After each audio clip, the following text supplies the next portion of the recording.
Kaya ang pagmamahal na bahagi sa dalawang bahagi. Mayroon siyang tinatawag mahabbah at saka mawadda. Kaya sabi ng Allah subhanahu wa ta'ala, wa min ayatihi khalaqa lakum min anfusikum azwaja litaskunu ilaiha wa ja'ala mawaddatan wa ja'ala bainakum mawaddatan wa rahmah.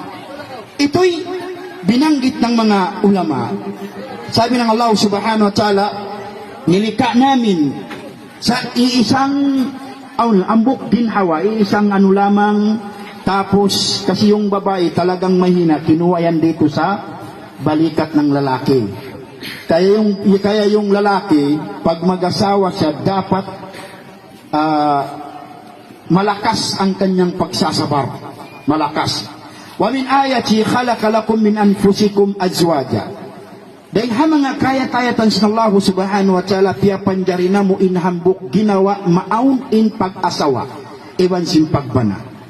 Wa ja'ala bainakum mawaddatan wa rahmah. Pagustian jarihan namu in ulong iban sinlasan tara nila.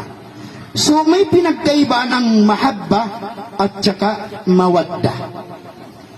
In mahabba bang kasama nahan patawsog kalasahan at tawsog.